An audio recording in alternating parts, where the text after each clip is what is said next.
अब बात उन भारतीयों की जिनकी सत्ता पूरी दुनिया में है, जिनका बड़ा योगदान दुनिया के बड़े देशों की अर्थव्यवस्था में है। आज प्रवासी भारतीय दिवस के दिन विश्व में देश का मान बढ़ाने वाले ऐसे भारतवंशियों की बात बहुत ज्यादा जरूरी है। आज दुनिया भर से भारतीय मूल के लोग मध्य प्रदेश के इंदौर पहुंचे। पीएम ने आज इंदौर के ब्रिलियंट कन्वेंशन सेंटर में 17वें प्रवासी भारतीय दिवस सम्मेलन का शुभारंभ किया, जो 10 जनवरी तक चलेगा। इसमें करीब 70 देशों के 3,500 से ज्यादा प्रवासी भारतीय शामिल हो रहे हैं। प्रधानमंत्री ने विदेशों में रह रहे भारतीयों को उन देशों में भारत का राष्ट्रदूत बताया। साथ ही कहा कि लोग कहते हैं इंदौर एक शहर है, मैं कहता हूं कि इंदौर एक दौर है जो विरासत को समेटे हुए है। विदेशों में रहते हुए भी प्रवासी भारतीयों का देश की सत्ता में अहम योगदान रहता है। आपको बता दें कि प्रवासी भारतीय विदेश में रहते हैं, लेकिन देश में अपने घर वालों को वो पैसे भेजते हैं। हमारे इन प्रवासी भारतीयों के योगदान का विश्व आकलन करता है। मैं आप सभी को, सभी प्रवासी भारतीयों को विदेशी धरती पर भारत का राष्ट्रदूत, ब्रांड एम्बेसडर कहता हूं।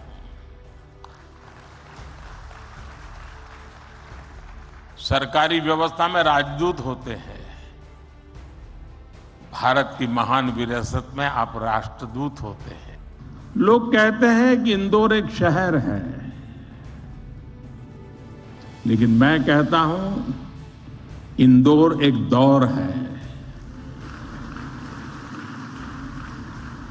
ये वो दौर है जो समय से आगे चलता है, फिर भी विरासत को समेटे रहता है। साल 2022 में प्रवासी भारतीयों ने 8 लाख करोड़ भारत में भेजे थे। वहीं साल 2021 में करीब 6.5 लाख करोड़ रुपए प्रवासी भारतीयों की ओर से भारत में भेजे गए। साल 2020 में करीब 6 करोड़ 10 लाख प्रवासी भारतीयों ने देश में पैसा भेजा। हमारे देश में 9 जनवरी का दिन प्रवासी भारतीय दिवस के रूप में मनाया जाता है। दरअसल साल 1915 में राष्ट्रपिता महात्मा गांधी ने 9 जनवरी को ही दक्षिण अफ्रीका से भारत वो आए थे। यही वजह है कि प्रवासी भारतीय दिवस मनाने के लिए 9 जनवरी का दिन चुना गया। इसकी शुरुआत साल 2002 में की गई थी। दिन ब दिन इनकी सत्ता दुनिया में मजबूत हो रही है। यूएन इंटरनेशनल माइग्रेशन रिपोर्ट के मुताबिक दुनिया में करीब 1 करोड़ 80 लाख प्रवासी भारतीय हैं। अमेरिका में 44 लाख प्रवासी भारतीय हैं। यूएई में 35 लाख प्रवासी भारतीय हैं। मलेशिया में 29 लाख प्रवासी भारतीय हैं और सऊदी अरब में ये संख्या 25 लाख है। ब्रिटेन में इनकी संख्या 17 लाख है, जबकि कनाडा में प्रवासी भारतीयों की तादाद 16 लाख है। यानी प्रवासी भारतीयों की अच्छी खासी तादाद है और इनकी कुल संख्या कई देशों की जनसंख्या से भी ज्यादा है। आमतौर पर प्रवासी शब्द का उन लोगों के लिए इस्तेमाल किया जाता है जो रोजगार या अन्य किसी वजह से अपने देश को छोड़कर किसी दूसरे देश में जाकर बस जाते हैं। इसी तरह ऐसे भारतीय लोग जो दूसरे देशों में जाकर बस गए हों, उन्हें प्रवासी भारतीय कहा जाता है। आपको जानकर हैरानी होगी कि दुनिया में खुद को सुपर पावर समझने वाले अमेरिका में इंडिया वालों का दबदबा है। अमेरिका में भारतीय मूल के डॉक्टर्स 38% हैं। नासा, जो अमेरिका की स्पेस एजेंसी है, वहां भारतीय मूल के नासा वैज्ञानिक 36% हैं। प्रवासी भारतीयों ने अपने सॉफ्ट पावर को भी ताकत बनाया है। वक्त गुजरने के साथ ही इकोनॉमिक, एजुकेशनल और बाद में पॉलिटिकल पावर वो बनता गया। हालांकि ताकतवर या अमीर देशों के लिहाज से इसे देखा जाए तो ये अमेरिका, ब्रिटेन और कनाडा में ज़्यादा नजर आती है। अब ऑस्ट्रेलिया और जर्मनी जैसे देश भी इसमें शामिल हो रहे हैं। आपको जानकर गर्व होगा कि दुनिया भर की टॉप फॉर्च्यून 500 कंपनीज में 12% CEO भारतीय मूल के ही हैं।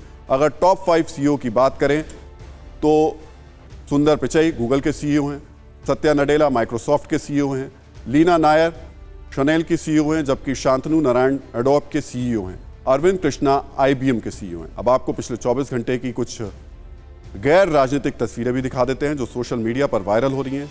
ये दोनों तस्वीरें देश के 2 केंद्रीय मंत्री की हैं।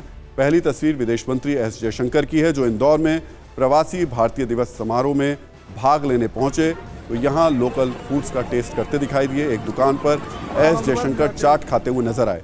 यहाँ लोगों ने उनके साथ सेल्फी भी ली।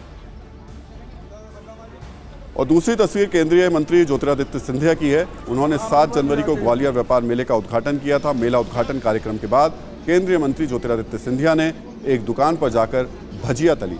सोशल मीडिया पर यह तस्वीर भी वायरल हो रही है, जिसे लोग काफ़ी पसंद कर रहे हैं। हालांकि विपक्ष चुटकी ले रहा है और कह रहा है कि रोजगार देने में नाकाम रही सरकार में अब केंद्रीय मंत्री पकौड़े तल रहे हैं।